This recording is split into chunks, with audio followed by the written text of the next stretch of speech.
So we'll miss the very first sentence, but I'm not necessarily going to repeat it.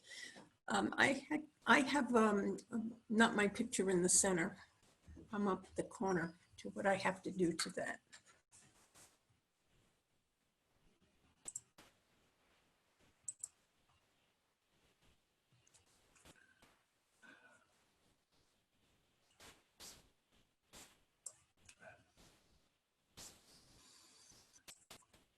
You have to address something that they're not allowing you to address.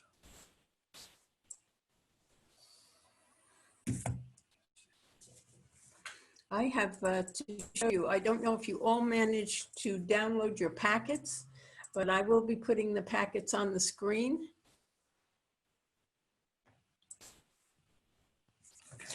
There we go. Now we have me in the center. So now when I bring up a packet, an illustration, you'll be able to see that. So first I have to go into share. Application. Okay, I'm going to go back to me. Excuse me here. I'm not the most proficient at this. I practiced earlier in the day, but new doc.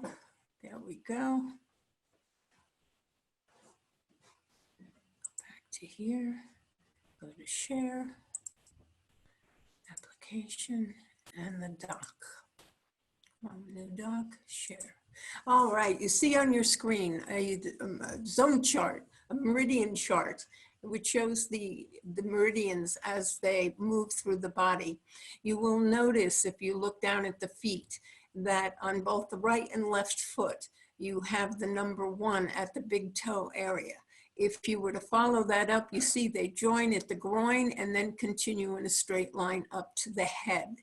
For the first meridian rules the head area. 2, 3, and 4, they start to move out to the sides until 5, which is on, the edges of your body. If you look at the hands, you'll notice that the thumb is at the number 1 meridian, and that these meridians continue up the arm until they meet the vertical meridians, and they join with those. Here's Stephen Lakey calling again. Excuse me. Hi, Stephen, you can't make it in, huh?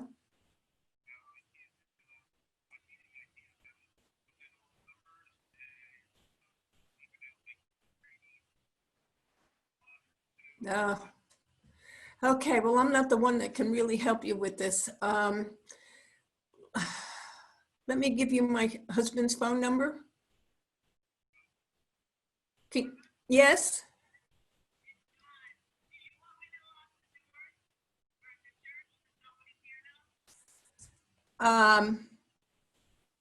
Well, yes, I would guess so if you had got in. I'm sorry, who is it, Dawn? And you're in class, aren't you? Shouldn't you be in class? Or you've dropped out? Dawn Peterson, I may not have sent it to you because you didn't come last week. I'm sorry you didn't get the information, and I'm talking while everyone is busy looking at a zone chart. If you know how to lock the church, yes, please lock it, and you'll have to try and come in. Do you have a computer at home? Well, I know, but do you have a computer at home? Well, we're recording this, and it's going to have this long interruption here. We're recording this, and we will put it up on YouTube, and you will be able to reach it and listen to it later. So I have to get off and stay back to the class.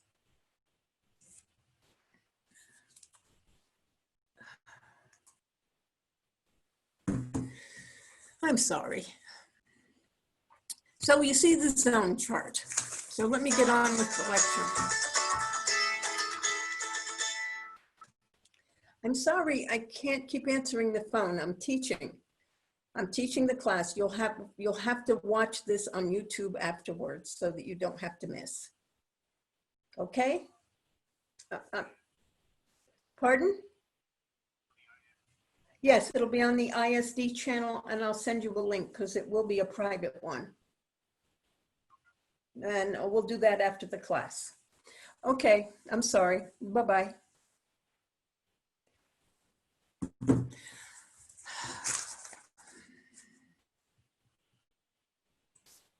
I apologize.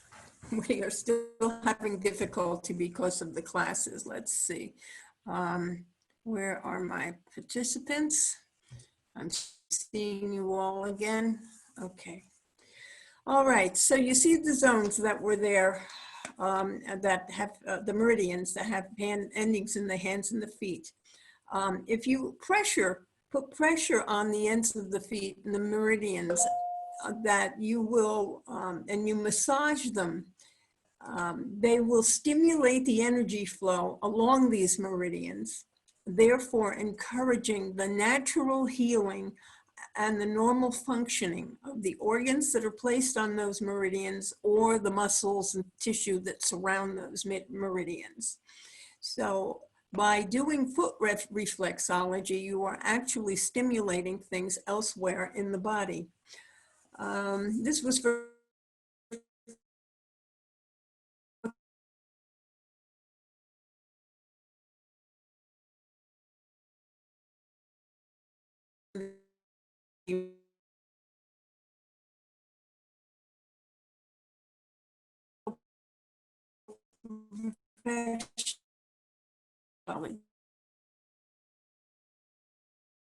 pain, slowing the advance of aging or senility, curing of illnesses. I don't know if any of that is true, but foot massage is a great way of promoting total relaxation and a feeling of well-being. For many things, such as pain, if you can get someone to relax, the pain will lessen. So reflexology works very well when people are in pain, particularly when they have tension headaches or tension pains in their bodies. Reflexology can actually turn this around and make them feel much better. So we're going to look at the next I'm going to share with you the, I have to go back up. I'm sorry, I'm going to share with you again some information. Let me go back to the share screen, put on the same thing that I had before. Share, but we can scroll down and look at the next page that I sent to you. Now, this is a picture of the body where it has placed the organs in the body, and the picture of the feet. Now, when you look at this, it's as if you were sitting in front of someone and their feet are open in front of you. That is why the right foot is on the left side and the left foot is on the right side. This is the way you would sit if you were a reflexologist doing a massage. So just to explain the picture for you. In general, you can just, I have some clever things that I can do here. So I can just make this, if you draw a little line right through the center of the feet, that corresponds to your waist. So all the organs that are above the waist will be above that middle part in your feet. And all the part of you, all your digestive system, your gonads, they are all down below the waist.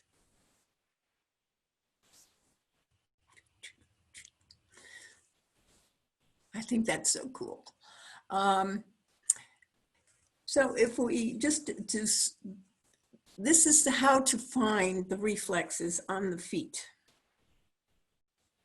The right foot corresponds to the right side of the body. Very easy. The left foot corresponds to the left side of the body.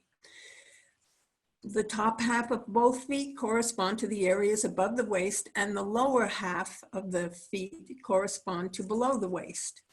Areas in the middle of the body will be found on both feet. Thus, the big toe of each foot corresponds to the head, and the base of the big toe is the neck. And you can see this on screen here. There's the big toe, and that's the head, and here you'll see the throat on both feet. We've got the lungs. Oh, to mention, the back of the head and the back of the neck have reflexes on top of the toe, right on top, the big toe. The spine corresponds with the inside of both feet. So you find that runs this down this side of both feet. This is the spine. When you're working on that, most of the time you won't try and reach the spine above, only slightly above the stomach areas. You wouldn't go up later if, say, you were having trouble with between your shoulder blades, because you'll be infringing on the reflexes that cover other organs in the upper chest. So we don't normally try to work on the spine there, but try to work on it lower down. Let's see. Eye and ear reflexes are located on the toes. So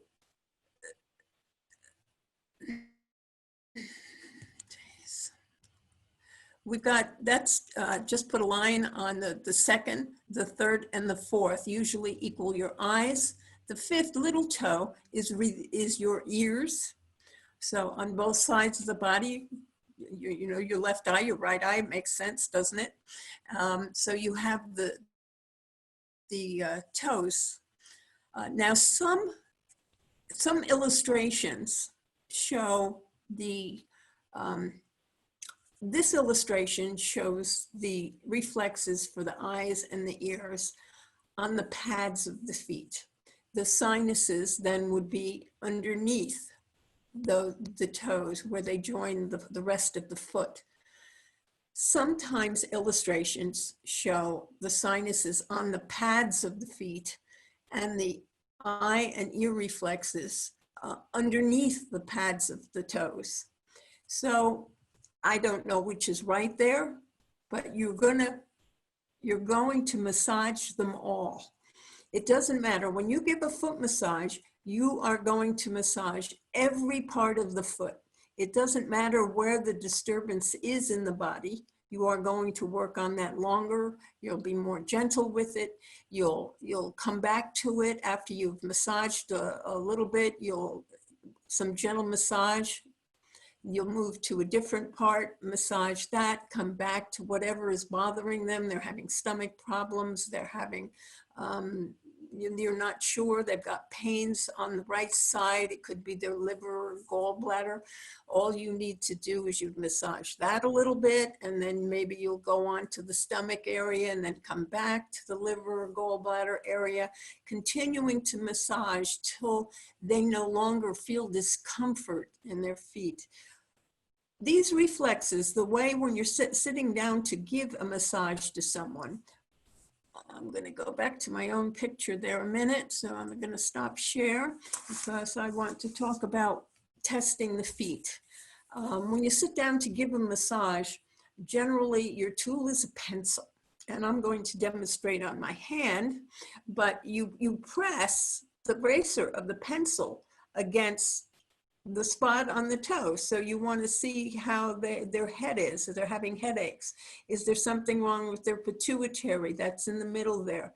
Is there tension headaches? Maybe it'll be up top. So you press, and when you find the spot that is tender, that is where you're having a problem. If they're having problem with eyes, they might have tender index finger or middle finger or the ring finger, the fourth finger. And it's something with their ears, you may find that they are tender on that part. So that tells you where the blockages are. in when you are about to give a massage. And then you would simply, it might be painful for you to massage those parts of the foot. So you start very gently, and you add more and more pressure slowly.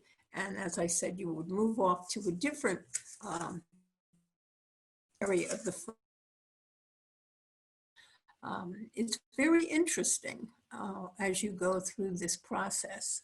Now let me go back to the share and the picture. Come on, open up. Back to what we were looking at.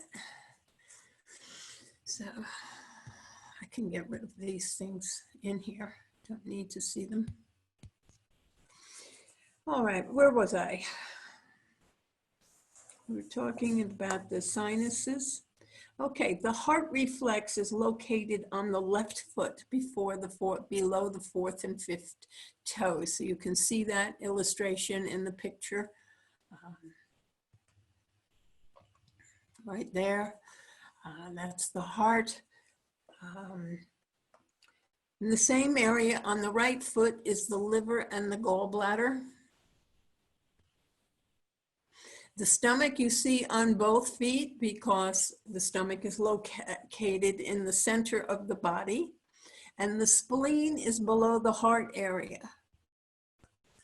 So those are the major organs in the upper part of the body, and you can see where they are on this chart. I don't have to describe them for you, I can, but I think you can figure it out.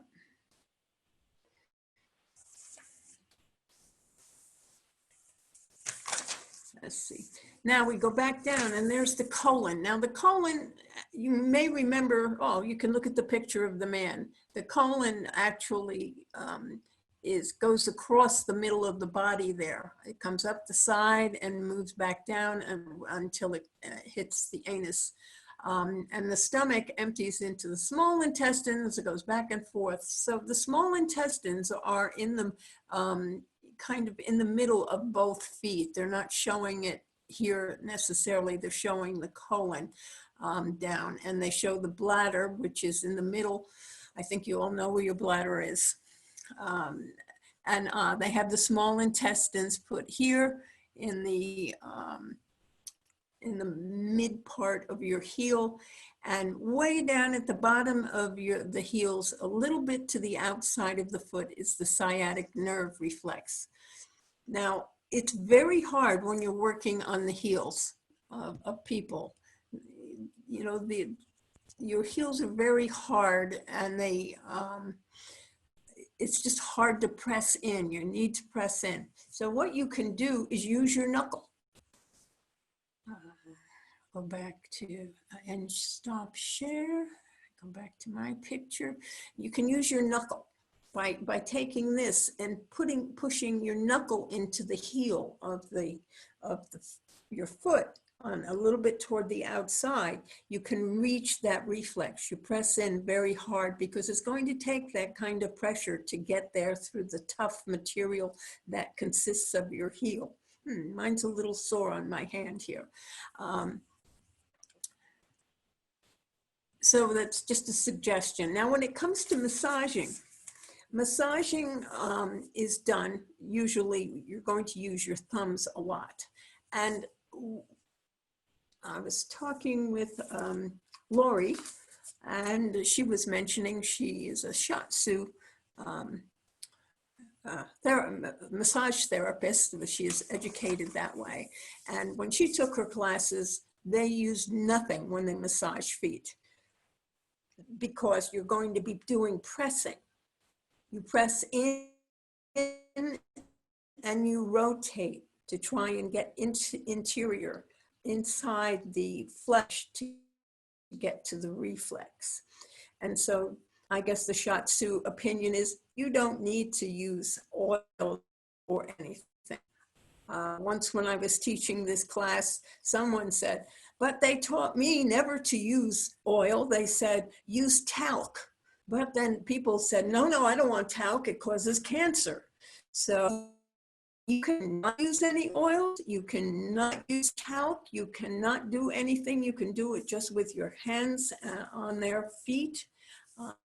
I comfortable for me doing the massage. It doesn't seem to, sometimes when you're reaching into someone's toe, it's like you're pulling away from your fingernail, and it kind of hurts when your toes in the pads of their feet. So I find it more comfortable to have some oil on my hands. And you don't want to use something like baby oil because that makes the foot slippery. And it doesn't, it's too slippery. It's hard then to put in the pressure. But if you go to Amazon, or I think it's the Heritage, they call it, we sell Edgar Casey stuff. The Orgalo oils are very nice for doing massage. And you just put some in your hand, rub it all over the feet before you begin to massage. And you don't need a lot, a few drops, just enough to make everything feel good. It is more comfortable. I don't know. I've never had a foot massage where someone did not use anything on my feet. They almost always used an oil of some sort or another. So I do recommend that. Oh, I see Gail has come on to has made it to the class. So let me just mark of present, and welcome Gail. Okay, massaging.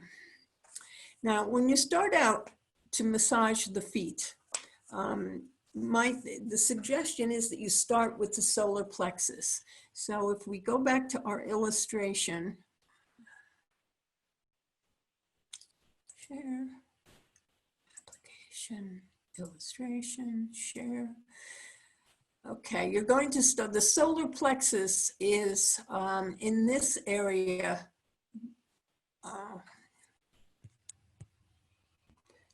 about there. It's underneath the pads of the feet, you know, just below where your foot kind of begins to arch.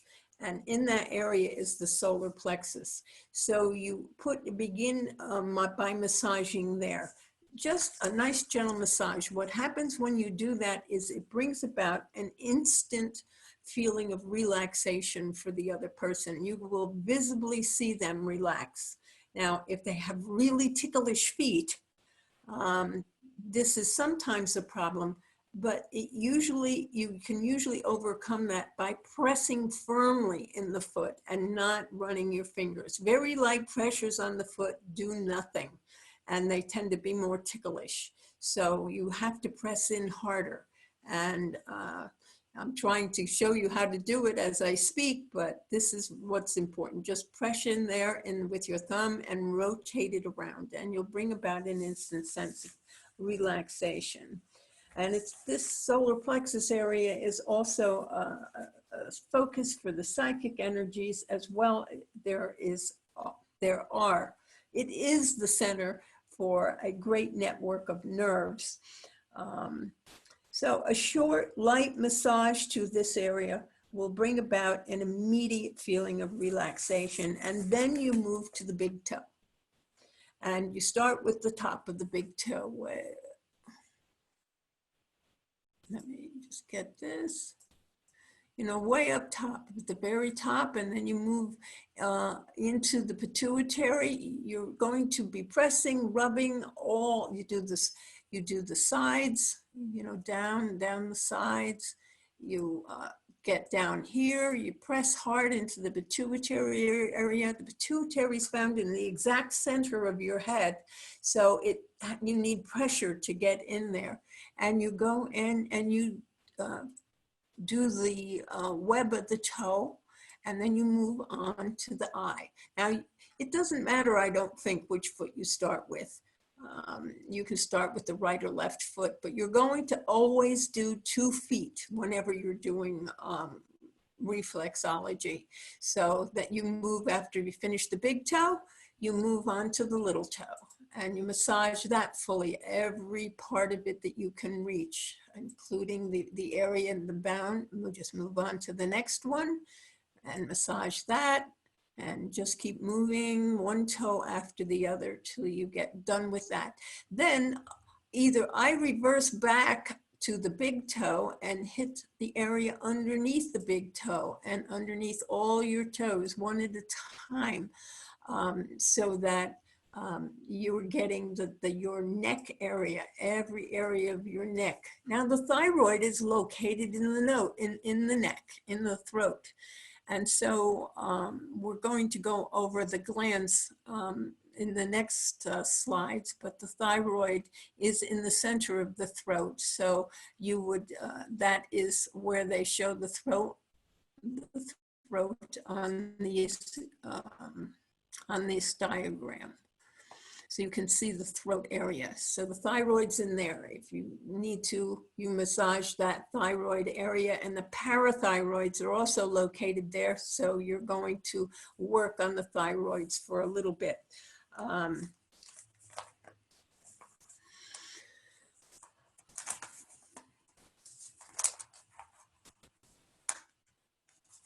And as you're moving along, you're going to massage every single part on the toes. And when it comes to the lung area, this is on the pads of the feet that occur underneath those toes. That whole area is the lungs.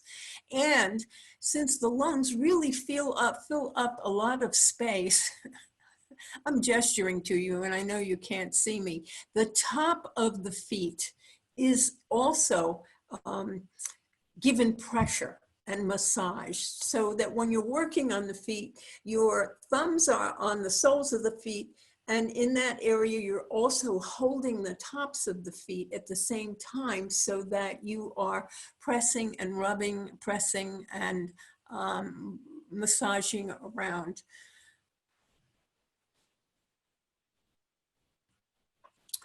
And so slowly you're just going to cover every spot.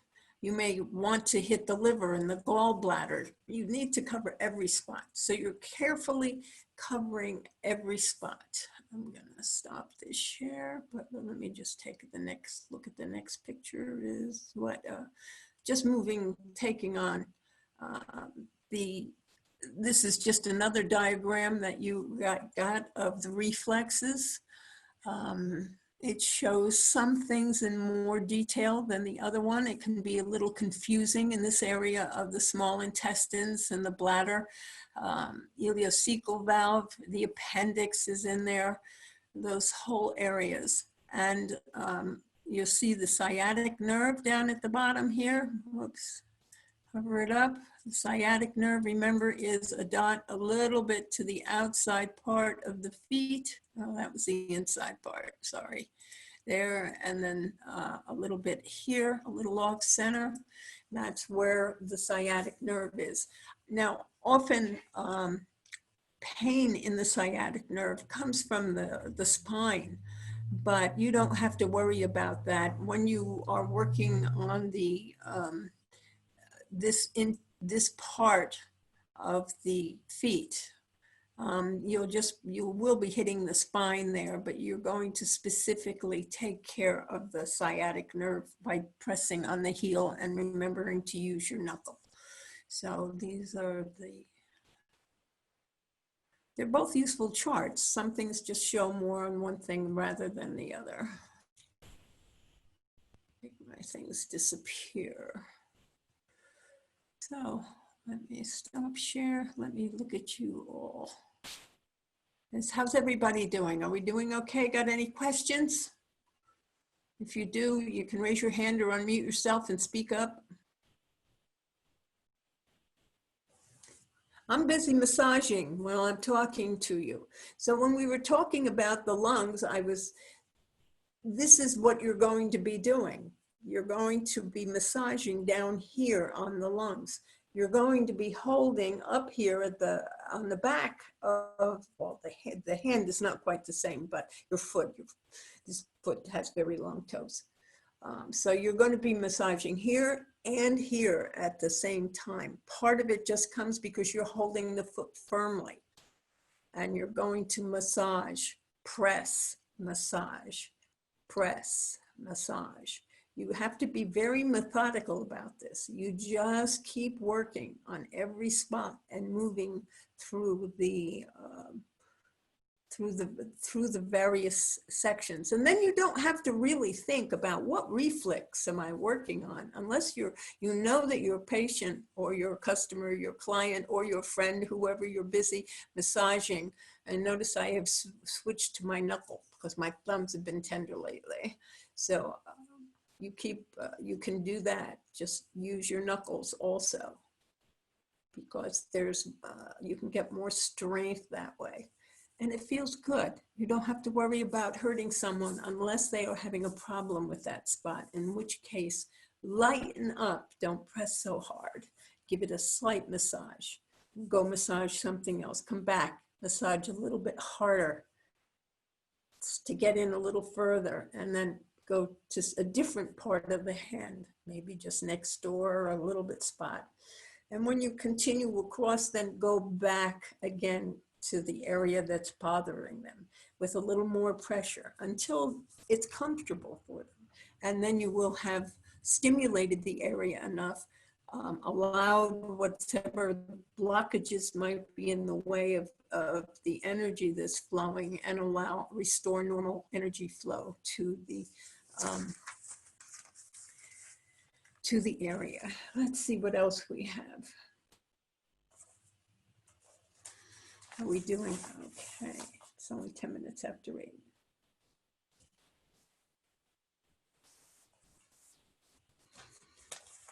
So, pay any attention to any spots that are tender, massage them gently until the tenderness disappears, and then you move down I'll move on to the next.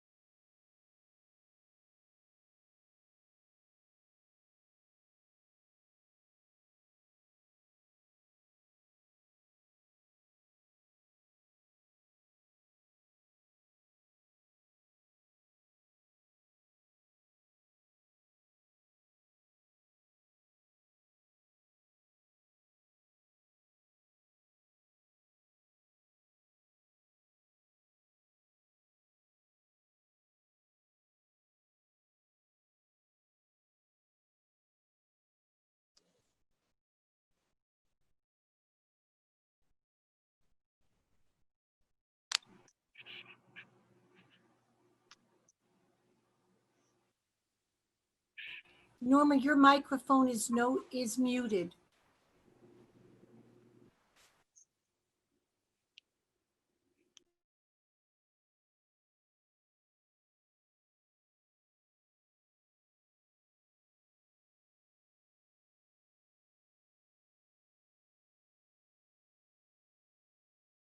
How did I get muted?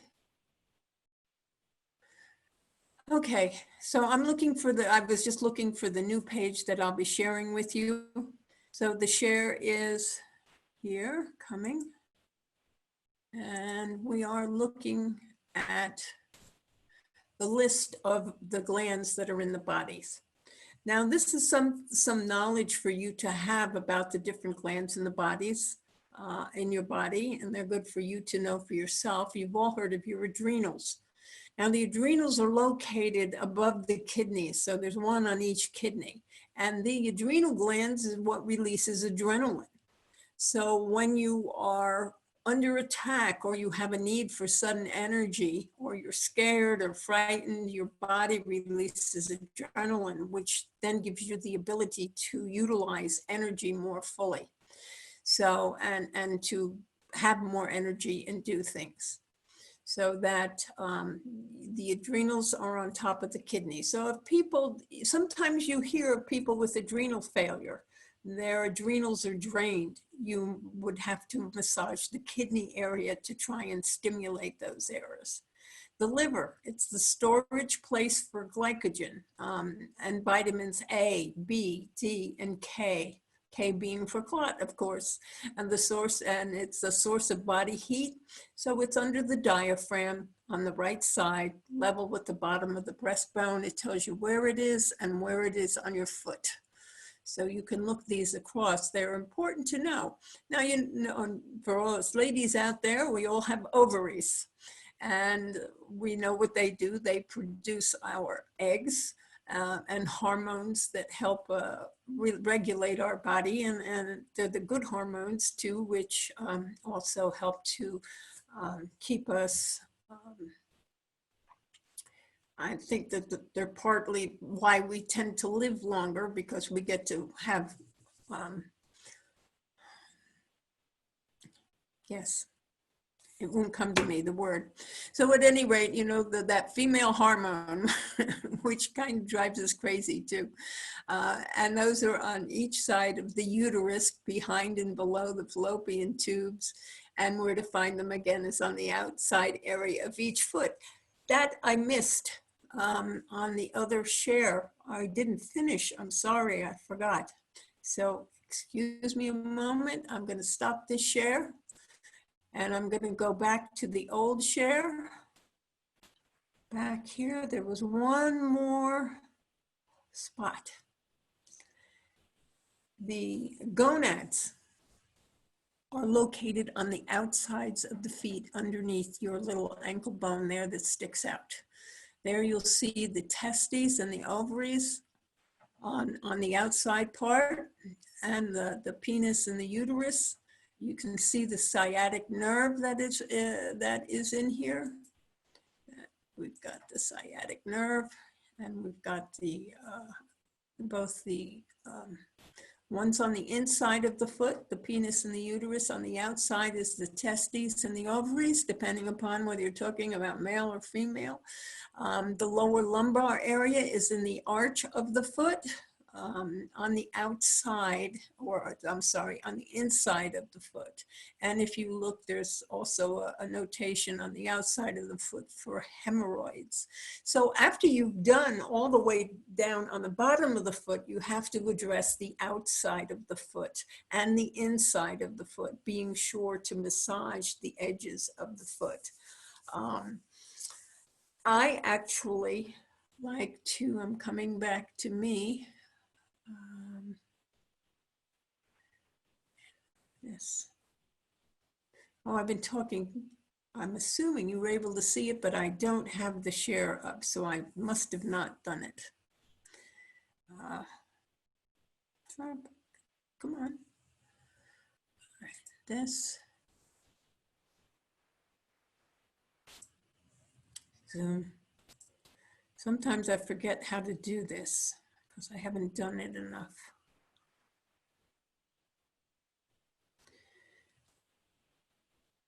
So when you get to the outside of the foot, I find it's very nice to just hold the foot and squish it kind of together and push it this way and pull it in. It stretches the foot. You can also bend it outwards a little bit, spreading the toes apart with your finger. This feels surprisingly good.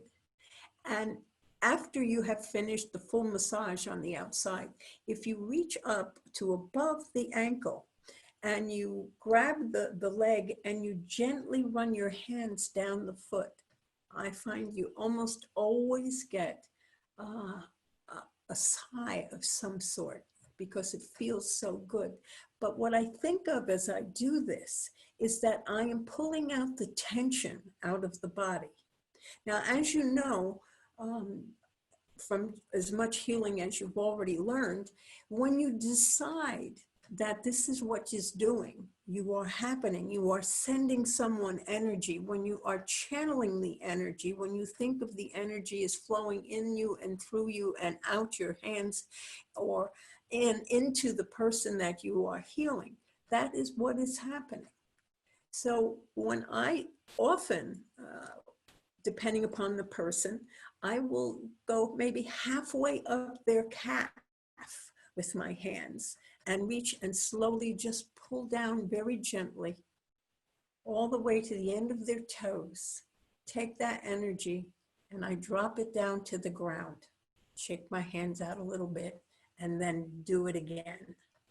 You will find that that has a remarkable effect on almost everyone. And so you can just, I shake it off my fingers. So you're going to pull that energy out of the body to bring about even more relaxation, and you're pulling away anything that's not good for them. If you think about that, that's what it is you are doing. Let's see what we have here. Okay, I'm going back. Now, hopefully I don't mess this one up. I'm going back to the glands page where we show the different glands that there are. So I'm going to, I have to go to share. Application. Oh, that's that one. I have to do something first. I have to touch this. And then go back to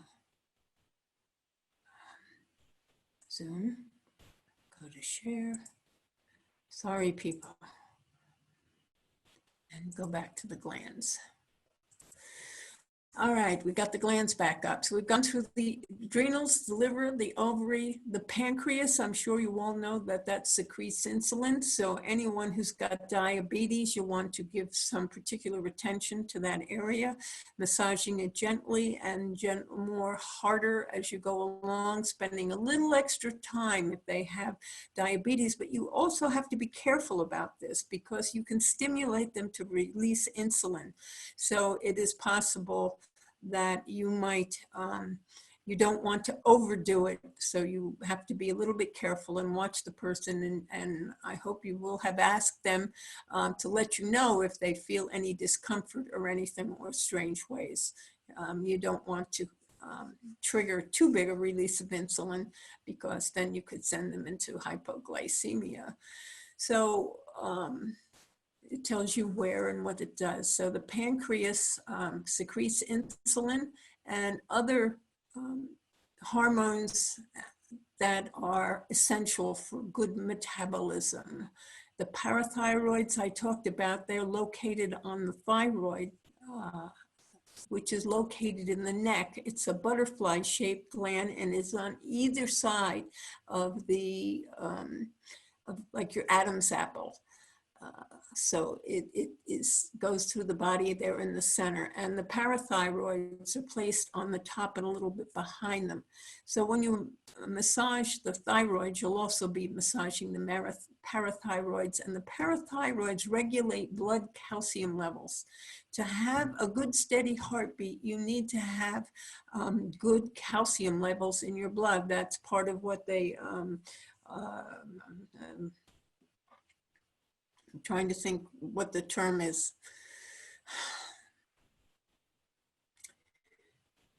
But in a sense, it's a special thought that it's necessary to have a good steady heartbeat. You need to have good blood calcium levels.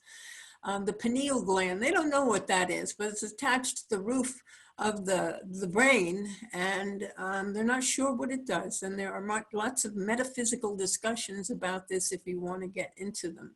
I think it was like the Incas seemed to have a knowledge of the pineal gland, and kind of it was within what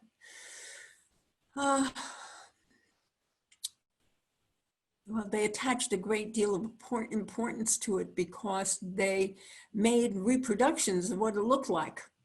So not exactly sure what they thought. The pituitary gland regulates body processes and metabolism. You know, that's where your growth hormone came from when you were young.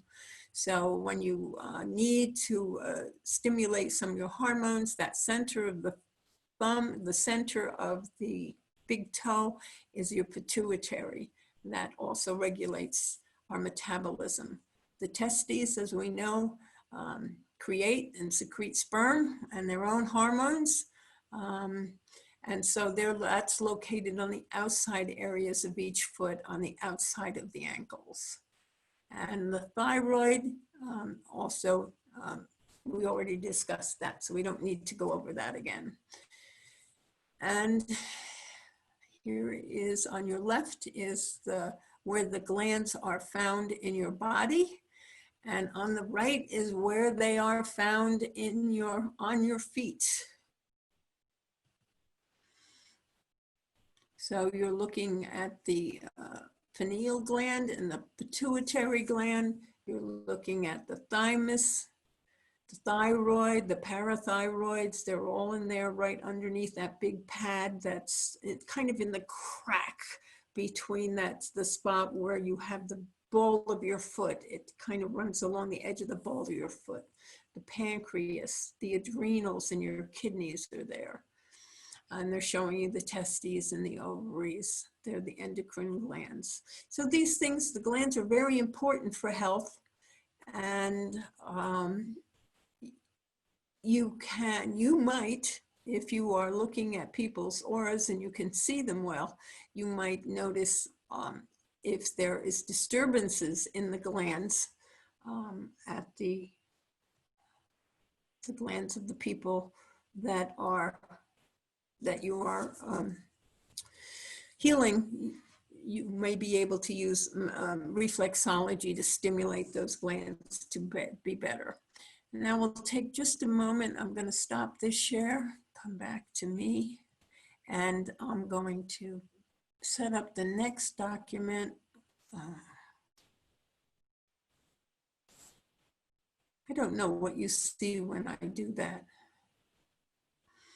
but I can hit share. And now we're going to talk about hand reflexology very briefly. So this is when you're looking at your palms. You looking at your palms. This one is not confusing to you. It's the way you look at your palms. And you'll see that the thumb is the head again. So it's got the brain and the pituitary gland are right there in the center of the thumb. It's very important that in your hand, you've got a little more space than you have then on the foot for this whole area that I'm talking about right here. This whole thing is, you've got a lot of space in here that you can massage. You'll see that there is the thyroid gland. Let me get rid of what I just did. And you see the thyroid gland there. Thyroid gland. You see we've got a lot of spot in here, your neck. So headaches. People who suffer migraine headaches frequently will put pressure on this area here where it says the brain on their thumb by putting pressure there and holding the other side and just maintaining it. I have been told that this can reduce the pain of a migraine. It also works for other headaches.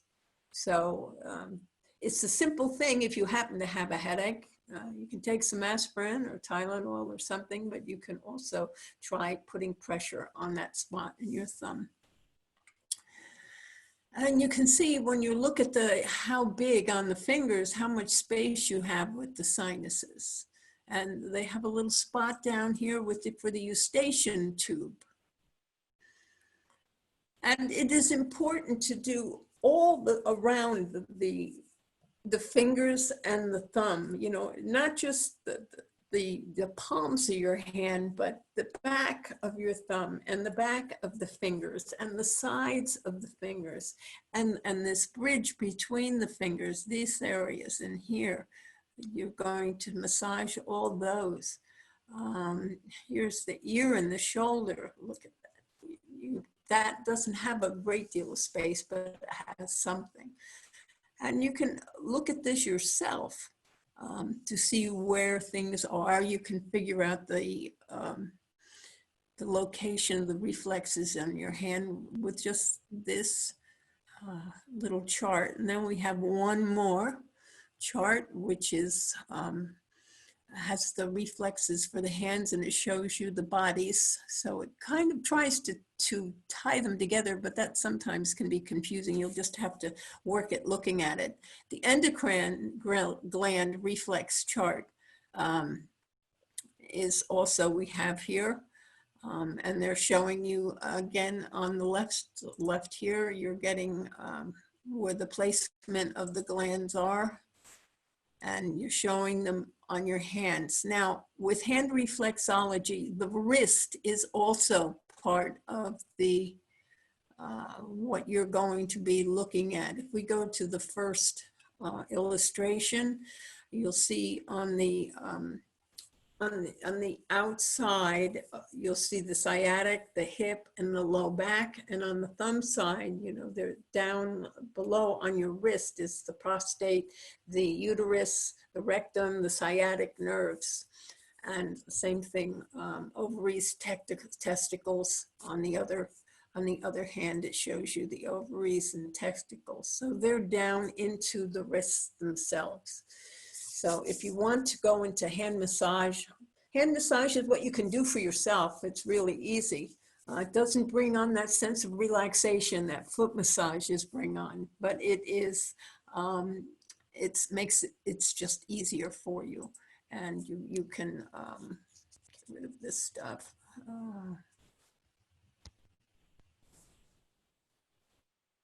And I'm gonna come back to me.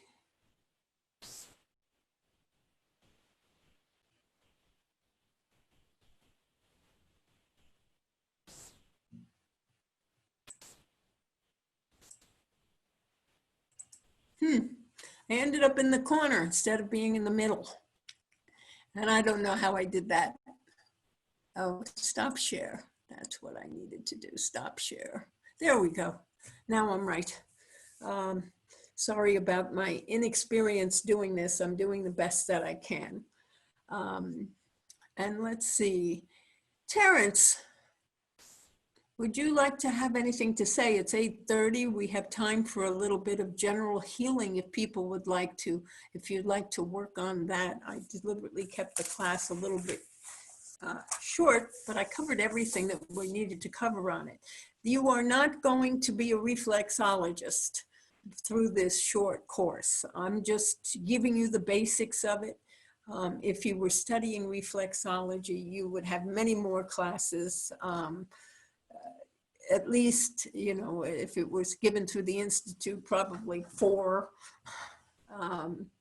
or maybe even a couple, maybe up to 6.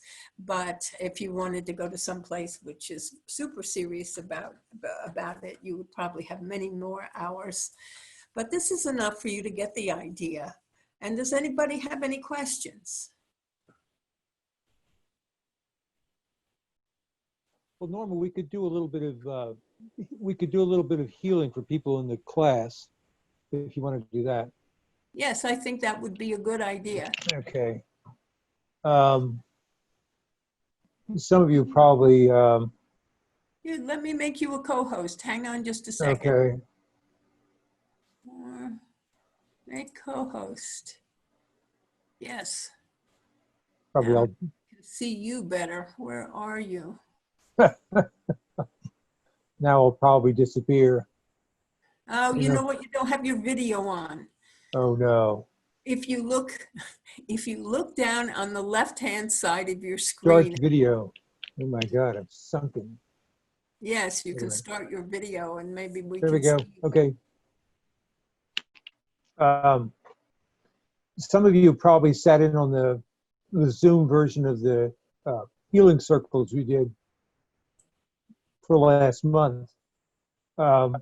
We can't very well do hands-on on each other here, but because we're not physically touching. But we can do what we did in the healing circle, which is if somebody in our group, students, wants healing for themselves, you can just say your name out loud, just your first name, and the group will gang up on you and you'll be healed. Um, who wants to be bold and give this a shot? Just unmute yourself and give us your name. Tell us who you are, which one. Okay, I see a lot of little blue lights. Does this mean Okay. somebody is unmuting? Elizabeth. Elizabeth. Okay, Elizabeth. Elizabeth is stepping up to the plate. All right, now here's what's to do. Just so you're not distracted, my suggestion is everybody in the group, just let your eyes close, breathe easily, relax. If you're not already relaxed, I mean, you know, you just went through the whole hands and feet thing. You should be deep into it. So just let your eyes close. Remember, the key ingredient of every healing is remember to breathe. Breathe easily, relax, and let go of the world and its ups and its downs and all the rest of that. We've already done a kind of a meditation. Elizabeth is in our midst, and our intention tonight is to bring healing to Elizabeth for all that she genuinely needs, whether she's aware of it or not. Because sometimes what people most need is not on the surface. It is not their presenting symptom. If they even have a symptom. Some people just need a boost of energy or a different point of view or a change of parents or what, or a job or whatever it is. And there's nothing physically out of whack. So visualize as best as you can, all of you, including me, including Norma. Visualize Elizabeth. You know, she has sort of sandy hair. She's very smart. She relaxes deeply during meditations, and she wants to present herself as an opportunity for an opening. That is to say, where grace is suddenly available to her, and grace heals. That is not a person's name. That's grace is defined as unmerited divine assistance. So we just connect ourselves to Elizabeth. You can use a visualization if you don't in fact know what she looks like, which you may very well may not. The easiest one to use is two trees growing at the top of a hill. You see them, two trees apparently not connected.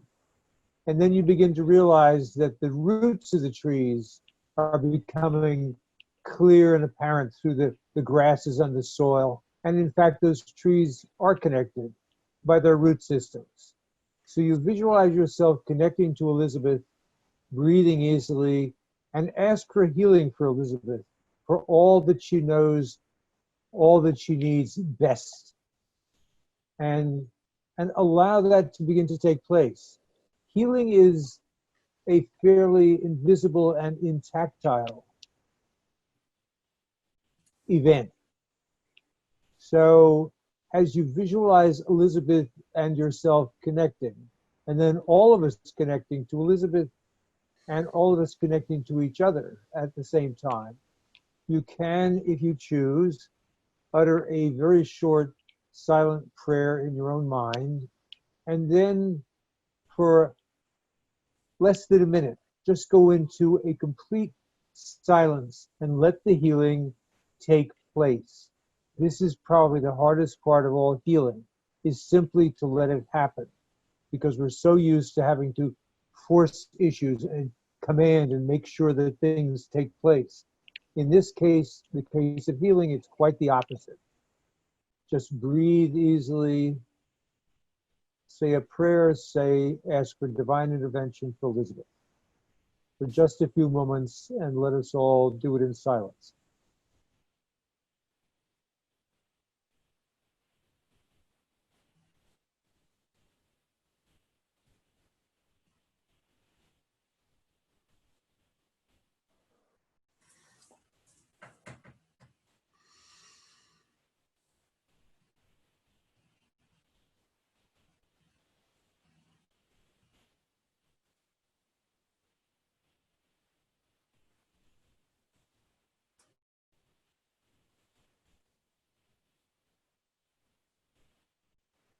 You can feel the power roll in as if there were a kind of a undertow and then a wave. There was a change in my own physical sensation, mainly in my mind, as Elizabeth receives healing. So let's try another person in the class. Someone else. Would someone else like to have a healing tonight? Doesn't matter for what. You don't have to admit it. Oh, everybody is perfect. Thank God. We have Elaine. No, Tanya. Uh-oh. That's all I had to do. All right, let's try. Elaine was first by a hair, and then we'll get to Tanya. Okay, everyone in the group, just let your eyes close. Breathe easily. Ask for healing for Elaine, and see Elaine as a kind of a divine, worshipful spirit. She is gossamer. She is partly translucent. In her physical body, you know that she is dense, but in her spirit body, she is almost a kind of ghost or miraculous thing made out of saran wrap, you know, semi-transparent. This is her spirit.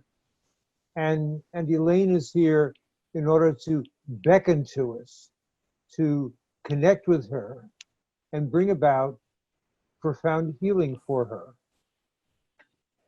In the same way as we did earlier, see what looks like a pair of trees. There are all kinds of ways of doing this.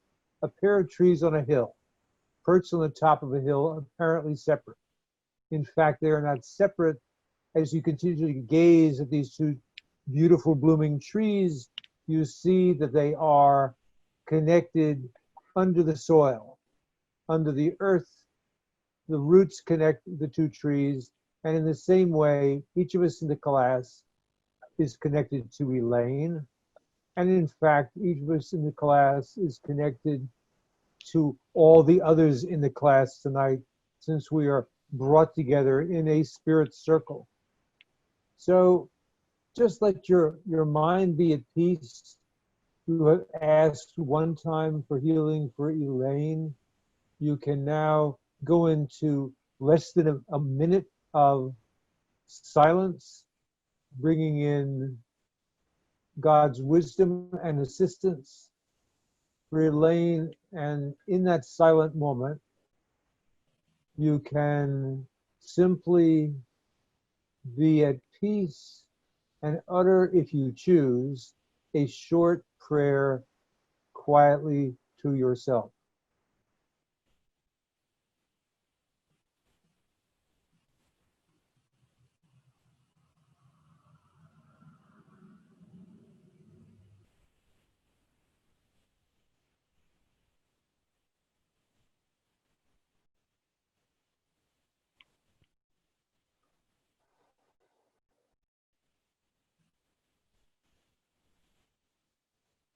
We're on a roll. There was a sensation of movement, of a tactile force becoming manifest.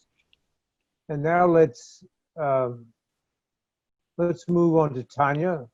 Tanya requests healing. We don't know why, but you never have to really know why somebody requests it. In fact, on Wednesday nights and on Sundays, we just don't even ask, because the body and the spirit of each person who requests healing knows exactly what to do with the healing unconsciously. And you as a healer are very aware of them and their presence, but you don't have to rack your brains to come up with a perfect medical diagnosis about their liver or their spleen or whatever it is, a rash or tennis elbow. It doesn't make a bit of difference. When the healing begins to become delivered, the person to whom it is delivered accepts it, and it goes wherever it needs to go. This is all on automatic pilot. So visualize Tanya as a worthy student, Practice. a person who is inspired to look into what is invisible in this world, those powers which make it happen, which move things along, but which are not clear. She is a searcher. Feel that you are connecting to Tanya in a way that is divinely inspired. If you need a visual assist, then I should really bring out one of the other techniques besides the trees, but that one is so easy to do. You can, let's try a different one. All right, there are two vast rivers flowing together into the delta and combining into the sea, into the ocean. You see these two tremendously powerful streams uniting. You and Tanya are the two rivers. And then the sea, the ocean beyond, where you connect, is that vast unknown, the powerful cosmos, unity, the grand connection.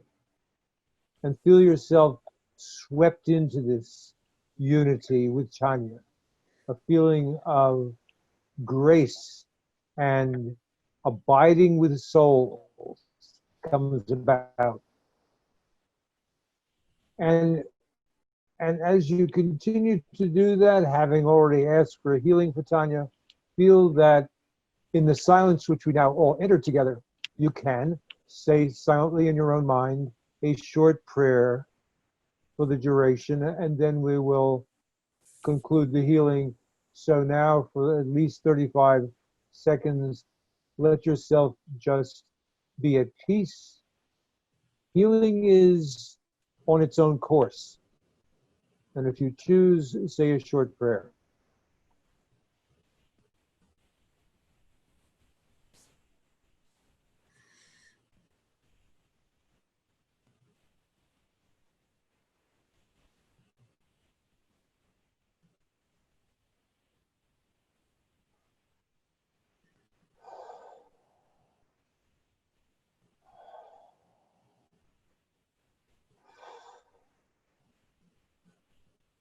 We breathe more easily now because our efforts are unified, brought together, all on the same focus, like a grand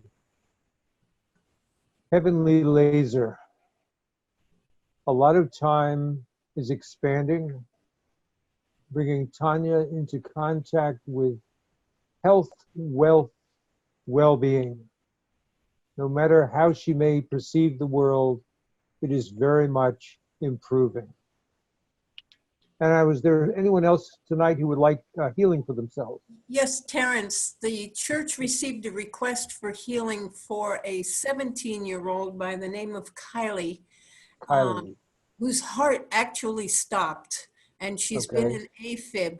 So that this was received like yesterday or the day before, and so that she needs to be sent healing. So I think it'd be great for the class to send her healing. She may be out of AFib, but let's heal that heart so it doesn't stop on her. No 17-year-old should just have their heart stop. Okay, so the likelihood is that most of us don't know what Kylie looks like, but we are very much connected to her in spirit, which is a profound connection. And as you feel her rustling in the wings, nervous about stepping into a circle like this, invite her in mentally. Say you are welcome to share our feelings, our surprise at your good fortune, your love and your balance. And feel that Kylie is now among us. She has shed her past, her history, and she is stepping into the center of the circle as a avid receiver of intuition and energy. She is now rolling through a series of physical improvements. Her road is being rolled out as if it were cookie dough. The road in front of her is spare and wide open and inviting.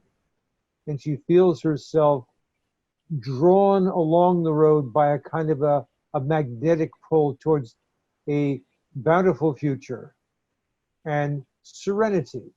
Wherever it is that she stops, pauses, and waits for her life to regroup, she feels that now those hurdles she can simply step over instead of having to hurl herself over them through ordeals.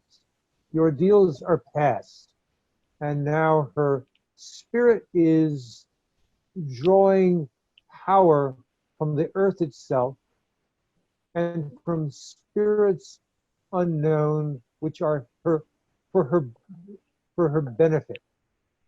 And she feels herself smoothly gliding forward, unaware of fear, negativity, or intervention by those who would harm her, either sentient beings or insentient events. Feel us as a group joining with Kylie as a superb example of somebody who is able to overcome every kind of adversity simply by an application of will. Feel that we are mesmerized by her happiness, her ability to prime herself with divine love and to continue on through a long and profitable and worthwhile life. And as we visualize her as all these good things, we see her as before as a river all by itself. At first it's a trickling stream, and then it's a growing river, and then it's a river that begins to rush along at a furious pace, growing wider as it travels. And then finally you hear the thunder of a tremendous waterfall coming up ahead. And you see out in the distance, beyond the waterfall, the vastness of the deep, of the spiritual ocean. And you feel yourself wanting to join with her in flying over the falls and issuing yourself into that vast spiritual ocean, divinely opening up and hearing voices of praise and musical chimes which are seductive. And as we entered into a quietness for a few moments, absolute silence, you may, if you choose, utter a short prayer for Kylie to speed her on her way, to add amplitude to this divine healing.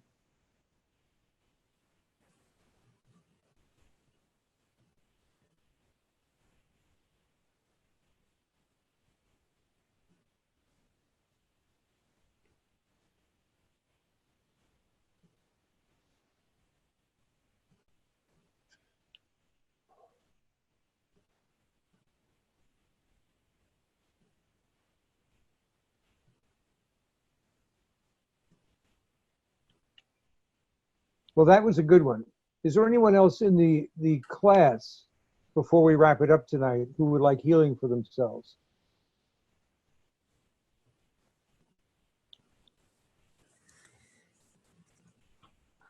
Okay, I'm going to move on All right. because Gail asked a question, which I found on the chat.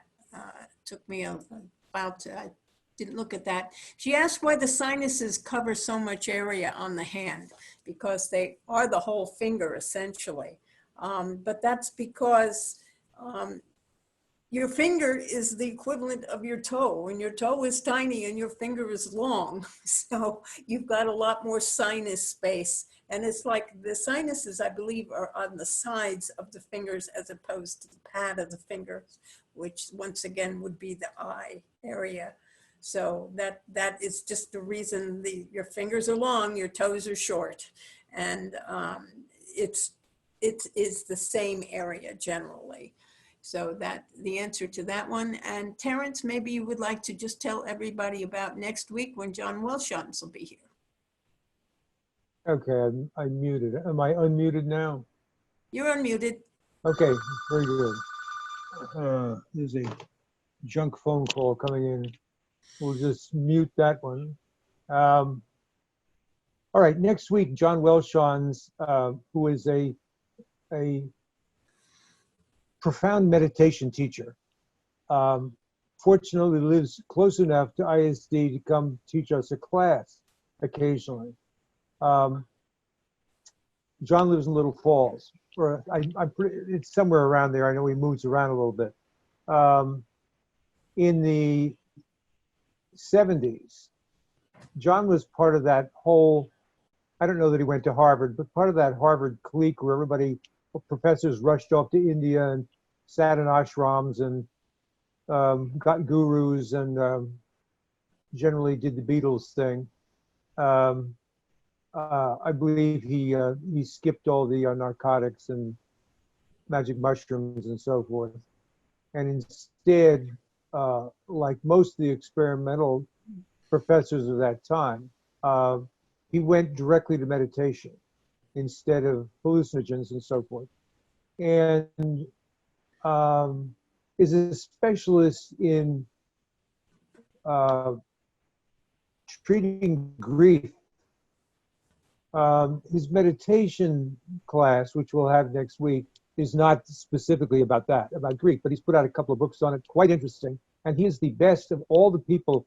I mean, I've gone all over the place studying healing and mediumship and all that, whether it's, at Esalen in California, the Open Center in New York State, and so forth. John is the best meditation teacher I have experienced. He'll have probably the whole hour and a half. I have no idea how he handles it on Zoom, but then when he's been in a class as a live person in the past at ISD in the church building, we all sit as an audience and look at him. So next week on Zoom, that will be the same setup. We'll be looking at him only on a computer screen, and he will be at the center and conducting the meditation. Also, I noticed that you slip into it right away. And he is extremely good at answering, I don't care, even the weirdest questions. In the 70s, Elizabeth Kubler-Ross, whose specialty was also death, grieving, and all that, started the very first hospice out in Arizona. She bought a small house, and she appointed John and Ram Dass to operate it. 10 people who were going to die showed up at the house as this experiment, really, in letting them relax into the last quarter of the game. And what the two of them did, Ram Dass and John did, was to teach everyone in the group every day how to meditate. And they did other things. I don't mean entertainment and badminton and pinball, but it was a pleasant experience. At the end of it, I mean, he'll tell you this if you ask him to about it. All 10 people recovered and they all went home, which was not the expected result. This was supposed to be a kind of a palliative effort for people who were in their last moments, but they came back. It happened again, and quite an interesting story. And then, needless to say, there were quite a few people who went on took the permanent road and died, but under the care of these meditation specialists. anyhow, I think you'll be charmed. John is a gentle soul in the true meaning of the word. That is to say, he is not passive, but his mind goes into a deep silence where every living soul is accepted, and grief and other disturbances evaporate from everyone who is in his presence when he is meditating. So that's generally speaking the scoop. As I say, it'll probably, instead of us doing other exercises, each year that we've invited him to show up at ISD, he has just gone right through the whole hour and a half. So, bottom line, be on time. 7:30, don't pop into it at 7:45 because you had to watch Jeopardy. And you know who I'm talking to. Because you'll miss the intro. She's not in the class, Terrence. Yeah, you never know. She might have snuck in the side door. Anyway, that's the scoop for next week. Next week should be a real high point in the class. Okay, that's great. So Okay. we have recorded this for those who may want to go over it again, and Stephen Lakey, who couldn't manage to get in today. And we'll have to figure out how to take care of him. And there was one other person who didn't get the message because Dawn Peterson, because I didn't have her showing up at lesson 3 And or 4. Lewis also. Lewis didn't Lewis. show up. Yes, I guess he doesn't read his emails. I have no idea what's up. Yeah, He's in a different state. Maybe they don't have electricity in Pennsylvania. Well, he apparently didn't show up for class. Dawn Peterson was at the church, and so was Stephen Lakey. They're two people, and as I said, Dawn didn't come to the last class, and I don't have her marked as showing up at the 3rd class, so I didn't know if she was still going to be there. But I have a phone number for her and an email for her. But I don't know. Stephen Lakey has an email address, so I assume that he would get my emails, but I'll give him a call and make sure that he gets the next information, and hopefully he'll manage to get in. So for all the rest of you, thank you so much for coming. And as I said, please send me your mailing address so you can get your own personal sample of the aromatherapy. And she also will mail out samples after the class if you decide you would like to sample something. She has very graciously agreed to do that, which I think is kind of, considering what postage costs these days, is really a very nice thing for her to do. So if you want something in particular, you suffer from headaches, you suffer from something that maybe you would like to, or pain places, got a sore shoulder. As I said, she gave me something that was really good for my trigeminal neuralgia, which is a nerve pain. And it actually eliminated it totally for a month just by my using the aromatherapy. But then, because I wasn't in pain, I fell off the wagon and wasn't applying the oils to my face and area as I had been in the beginning. And so the pain came back. But I've since gotten it taken care of in a gamma surgery situation, which has totally cured it up, and for which I'm grateful. Okay, so I guess that's about it, everybody. So we'll say goodnight, and I will end the meeting.